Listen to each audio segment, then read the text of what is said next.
We're going to talk about the top 10 albums of the year 1974. This is a year where we start to see some debut albums from some really great like classic rock and hard rock bands.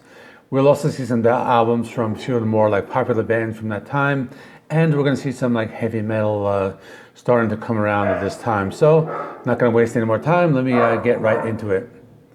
First album I'm going to talk about is Burn by Deep Purple. This was released on February 15th, 1974. Also the first album with David Coverdale on vocals and Glenn Hughes on bass and vocals. It's a great album. The title track is really good, and the main guitar riff has been very influential on heavy metal. Another great song is called Sail Away. This one reminds me a little of the band Cream. Another great song is called Mistreated, kind of a longer blues rock song and one of the standouts on the album. And the last song is called A200, kind of like a futuristic, progressive rock type of song, and just a great album. So next I'm going to talk about the self-titled debut album by Kiss. This was released on February 18th, 1974. The album is almost like a greatest hits type of album. It has really great songs. It has Strutter, Nothing to Lose, Firehouse, Cold Gin, and Deuce. Probably the only weak songs would be Let Me Know and Love Theme from Kiss, but otherwise the rest of the album is solid and really a great album if you really want to like get into the band. This is a good place to start. Next is the self-titled debut studio album by Rush. This was released on March 1st, 1974. This is more of a straightforward hard rock album and has a sound more similar to like Led Zeppelin. Later they became more of a progressive rock band. Some of my favorite song is Working Man. This is the last song on the album. It has a really great guitar riff. Another great song is In the Mood, and really great hard rock song. It reminds me a little of the band Kiss. And I'm going to talk about them a little later because they have another album from 1974. Next I want to talk about Get Your Wings by Aerosmith. This is the follow-up to their debut album released on March 15th, 1974.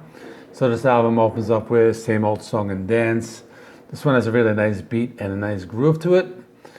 And there's a cool deep cut called Spaced. It's really melodic psychedelic rock. I like that one a lot. This one has Train Kept It Rollin'. That's a cover song. I know the Yardbirds have recorded a version of this as well.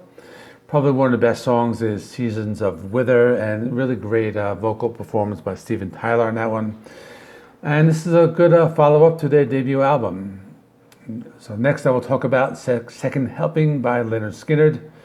This was released on April 15th, 1974. This one has one of their biggest songs called Sweet Home Alabama. And this song is actually a response to like two Neil Young songs called Alabama and Southern Men. Actually just did a Neil Young ranking. And it's a really great album. Even though like the first album probably has more hits on it, this one has a lot of good songs. It has Don't Ask Me No Questions. That's a really cool, guitar-based rock song. Cold Winter Breeze, a really great song. That's the album closer, and I think this album actually stands up to their debut album. Next, I'm going to talk about Secret Treaties by Blue Oyster Cult. This was released in April of 1974, and this is their third album and possibly one of their best. This is also maybe like one of their like proto-metal albums. So the album starts off with Career of Evil, a really great song. Kind of has like a spy movie feel to it. Another great song is called Subhuman. I like this one a lot. And this one has like a guitar tone to it. It reminds me almost like a Nirvana song or kind of like 90s grunge. And the last two songs are really awesome. It has Flaming Telepaths. That one is a really great melody. And the final song, Astronomy. That's the song that Metallica covered on their Garage Days Revisited album. And this is just a really good hard rock or almost a metal album. Next, I want to talk about Phenomenon by the band UFO, released in May of 1974. And this is the first album with Michael Schenker on lead guitar.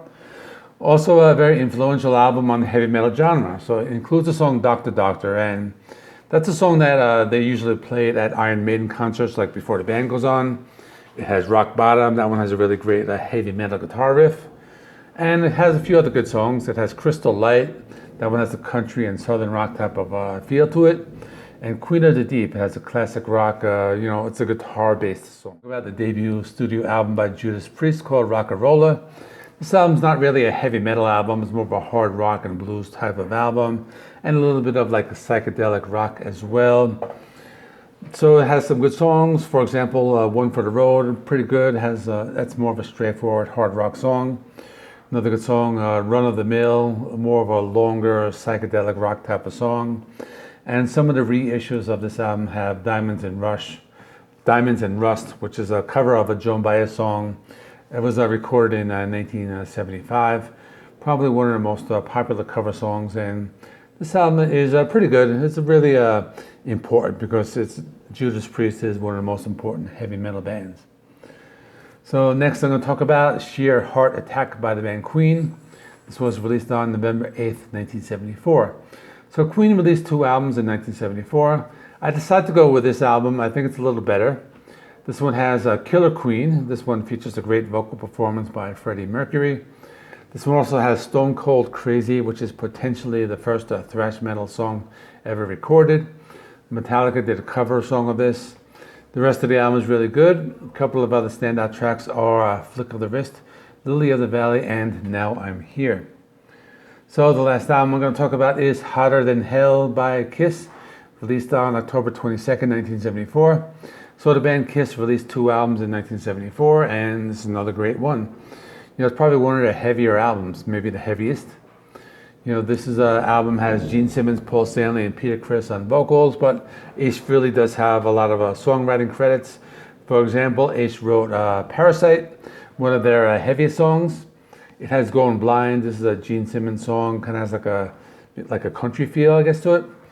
And the last song on the album is called Strange Ways. This one has Peter Criss on vocals, and it's a really heavy song.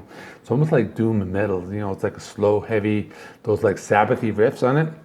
And this is just one of my favorite Kiss albums out of their entire discography. So that's all. Let me know in the comments what are some other great albums from the year 1974. Tomorrow I will start to review some new releases that will be the first ones from 2022. After that, we'll be doing some anniversary reviews and some other those album versus album type of things. And I'll probably continue this series with 1975. So please remember, like, comment, subscribe, check out the other videos. I'll put some right over there, and I will see you in the next one.